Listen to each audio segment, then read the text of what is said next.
Hey YouTube! Today we're going to roast some cauliflower. We're going to do it with lemon and pepper and a little bit of salt and olive oil. It is so good. I like to say this is cauliflower for folks that think they don't like cauliflower. Because they do too, this way.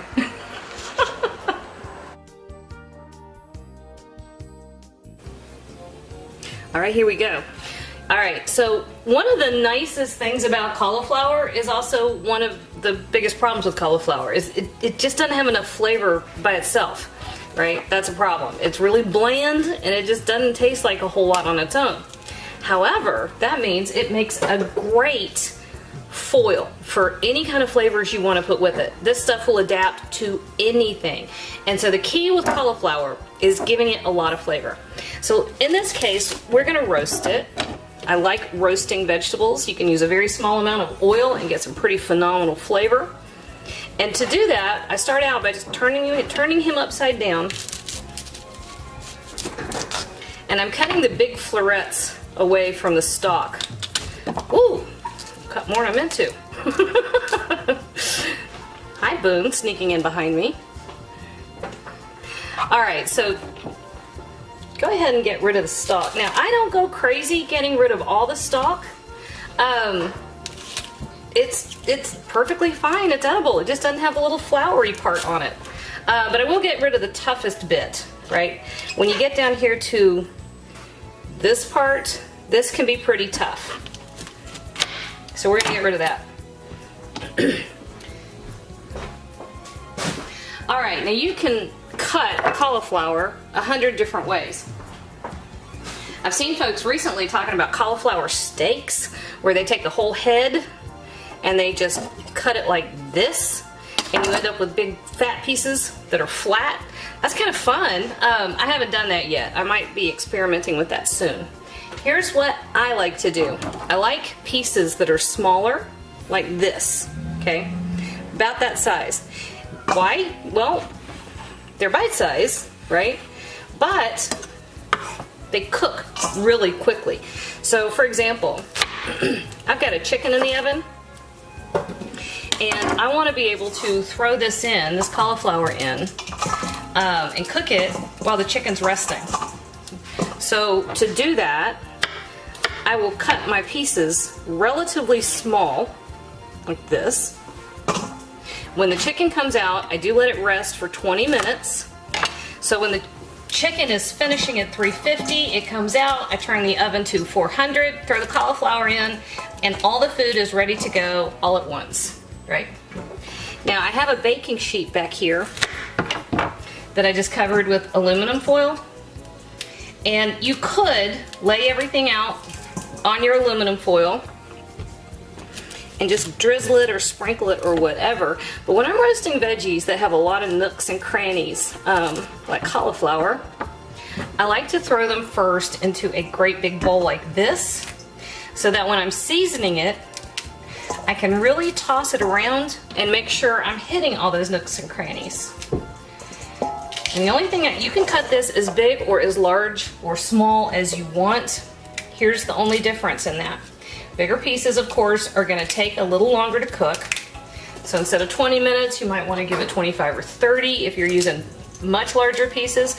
So like that, 30 minutes. Maybe even a little bit longer, depending on how crunchy or crispy you want bits on the outside. Whoops. And when you're cutting cauliflower, simply try to make sure that all of your pieces are relatively the same size. Of course, you're going to have some pieces that are big and some that are little. That's just going to happen. But you don't want to put in a whole bunch of pieces that are like that size with pieces that are like that size, because these will be cooked to mush and or burned, and the rest of it won't be done yet. That's not nice. Thanks, baby. Is that chicken? It is chicken. Smell good? Good. Who's that? Sean. Sean and Bladen. Alright. I should know I've got something in the oven, so Sean's gonna show up. It's almost like he's got telepathy. Well, you always hand him a plate of whatever it is. He's like, oh, thank you. I like him, he's polite. Sean never says no. Okay, get rid of that little piece. And then we have just this big, beautiful pile of cauliflower. Let me get this out of the way. Ah, man, I dropped one. Now, I was talking earlier about how cauliflower will take any flavoring that you give it, and it really will. One of my kids' favorite ways to eat cauliflower is when I make buffalo cauliflower. Buffalo cauliflower. Where I just make a simple buffalo sauce. Hi, boys!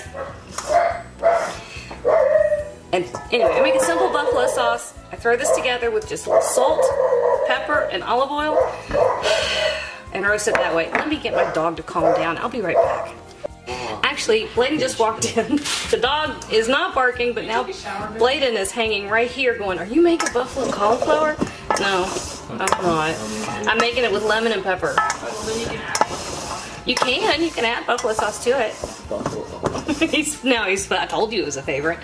Alright, so we just have this big bowl of cauliflower, and you're going to drizzle it with a little bit of olive oil. Now, cauliflower is like a sponge. It will absorb all the oil you want to give it, right up until the point it's saturated and gross. So be careful. Like tofu, yeah, actually, it's a very good comparison. So I'm doing this about a teaspoon at a time. I'm probably going to end up with a tablespoon. If you move your bowl and there's olive oil in the bottom, you've gone too far. Turn time backwards, and don't do that. Shut up, man. Lance, you know you're on tape. Oh, sorry. I don't care, honestly. All right, so we're going to sprinkle this with a little bit of kosher salt, tiny bits, and stir. Tiny bits and stir. Just to make sure that you're getting it on as many surfaces as possible. And then we also have our homemade lemon pepper, and we're sprinkling. See, Sean's here. He calmed down Boudin. Lance was mean and yelled at him. Do you feel bad yet? No. I'm trying to make you feel bad. Okay. So we've used about half our lemon pepper. Let's give it another teaspoon of salt. And the rest of our lemon pepper.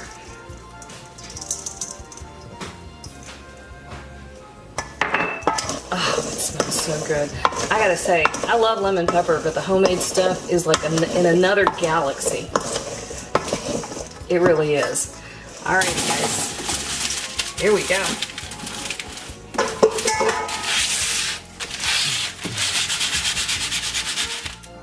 Now give it one final check. You kind of want to double check that your seasonings are all distributed evenly. And you're double checking that you didn't leave a big chunk one, because I do that every once in a while. I'll miss one or whatever. And then this is ready to go. This is going to go in a 400-degree oven for 20 minutes. And when that's done, it will be perfect. There we go. That was perfect. Let's see. Ooh, did I reset my camera? No, okay. Here's what we look like. And so we have some bits that are really beautifully golden. And you can give it another 5 minutes. If you want more of the darker golden part, give it another 5 minutes. But I like it where it's still got a lot of texture to it. Oh my gosh. Mmm. Look, guys. This is so good that even if you think you don't like cauliflower, you're gonna like cauliflower. And it was so easy. A little olive oil, salt, that homemade lemon pepper, 20 minutes in a 400-degree oven, and you've got something that will knock your socks off. That's good. Look, y'all, we all have to eat, so you should eat well. Hey YouTube, thanks for watching, and if you thought that video was helpful, do me a huge favor. Hit like, hit subscribe, hit the little bell so you get a notification whenever I post a new video. And if you have a second, hop on over to Patreon and check out how to support my channel even more. Again, thanks for watching.